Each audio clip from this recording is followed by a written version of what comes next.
The Outside Story follows Charles Young, who's an introverted editor living in his second floor apartment, always on deadline and living in a rut. When he locks himself out of his building, he's forced to go outside and confront the world he's been avoiding. This is the first starring role for Brian Tyree Henry, who many of you may know from the FX series Atlanta.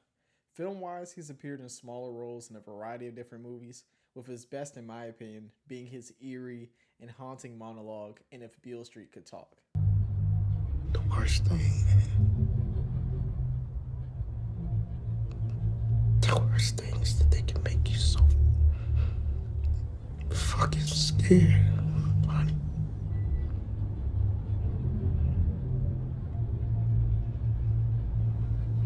Just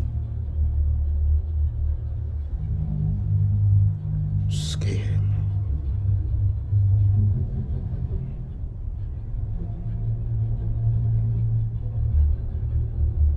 So I've always respected him as an actor and love to see him in anything really. This is a fun and lighthearted indie film that doesn't really overstay its welcome, clocking in at just 85 minutes.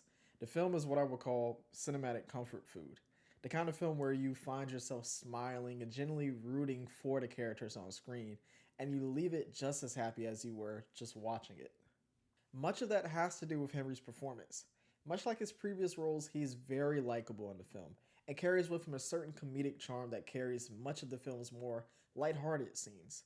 But he's also exceptional at portraying drama, hopelessness, and even pain, and he puts that to the test here. I think this role was perfect for him as his first feature, because if this was your introduction to his acting, you pretty much walk away with a great understanding of what kind of performer he is. I don't only attribute that to him, but the writing and the overall direction of the film as well. When Henry's character Charles is locked out of his apartment, naturally the film has to find ways to fill in the space of time between him being locked out and him finding his way back inside. And it's interesting, but also naturally done how the film introduces us to his world.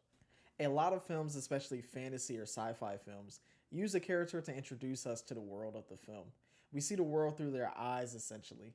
And in this film, we kind of already know how this world operates already. It's your normal modern day Brooklyn setting that won't surprise anyone when you're watching it. What makes it interesting, though, is on screen, we understand that Charles has really no clue how his world works. He's always inside, becoming a recluse of sorts.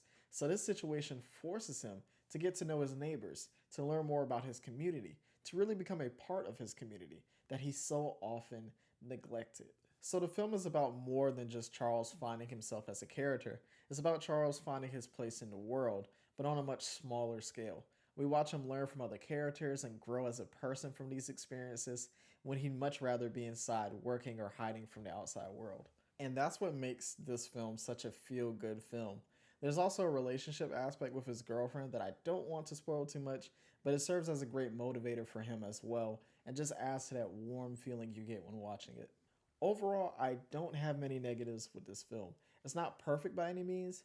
Some of the dialogue could be tighter, and because of the length of the film, we don't get a lot from the side characters.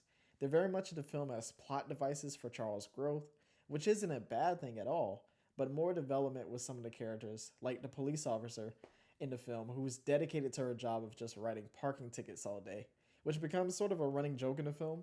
It would have been great to see. But despite that, the film is a great time. It's not currently on any streaming services, but you can watch it anywhere online where you can rent movies. So what do you guys think? Have you seen the film? Comment below and don't forget to like and subscribe, and I'll see you guys on the next one.